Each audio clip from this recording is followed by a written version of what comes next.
Now, for more on this story, we are joined by Thomas Warrick. He's a senior fellow at the Scowcroft Center for Strategy and Security Forward Defense Practice at the Atlantic Council. Thank you so much, sir, for joining us. As I just said there, it has been described, particularly by Trump, as a big, beautiful bill. How would you describe it?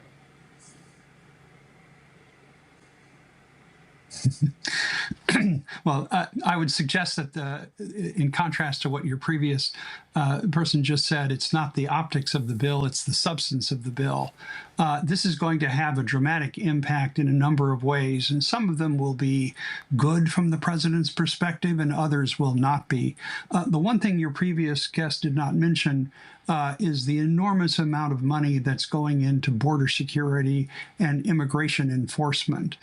This is going to make the Immigration and Customs Enforcement Agency one of the largest law enforcement organizations in the entire United States, with the ability to detain 50,000 people in violation of immigration laws.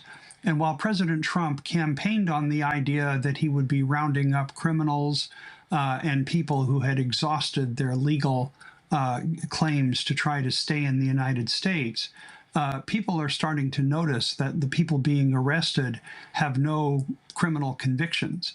And this is having an effect in areas such as agriculture, tourism, and construction, where many of these people have worked quite productively for more than 2 decades. So this is going to be controversial, and we're a long way from understanding how it's going to affect the midterms and especially the next presidential election. So that's where the money is going to be going. But in terms of where it's coming from, we know that major cuts have been made to health care, a lot of people to lose on their insurance, a lot of big cuts being made to Medicaid. Can you talk about why the American people, those that do support it, why would they support it? I mean, this is a country where healthcare is already among the most expensive in the world. Our correspondent there just talking about how polling of this bill, now law, not doing too great in the U.S.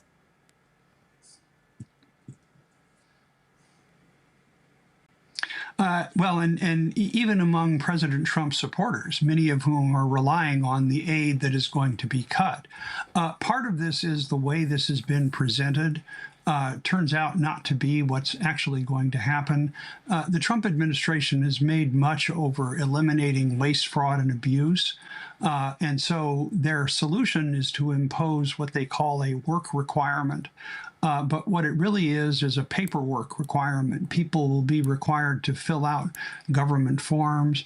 And so, for example, if you're not rich enough to afford a high-speed internet connection or a modern cell phone, your ability to fill out these paperwork requirements could see you losing your health insurance.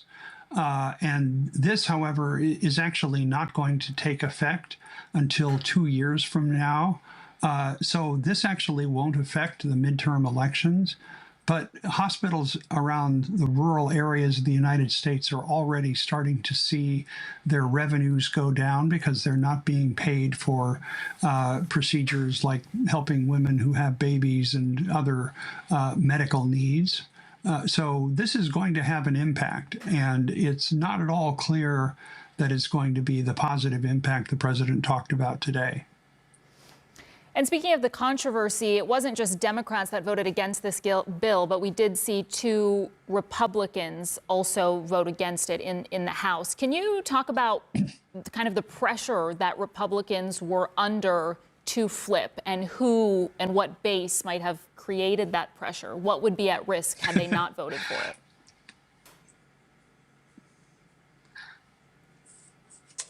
Well, so there was a significant number of Republicans who pride themselves on being what they call deficit hawks, meaning they want to see the government spending reduced considerably.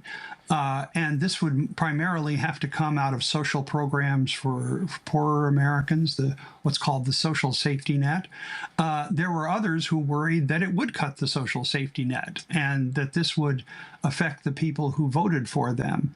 In the end, the Democrats were right in predicting that all of these people would fall in line behind President Trump. Many of the Republicans believe that a word by him against them could cost them their reelection in districts that are normally safely Republican. And so while President Trump clearly dominates the Republican Party, it's not at all clear that the majority of the country is going to support this, either in 2 years or especially in 4 years. All right, Mr. Warrick, thank you so much for your time and expertise tonight. Really appreciate it.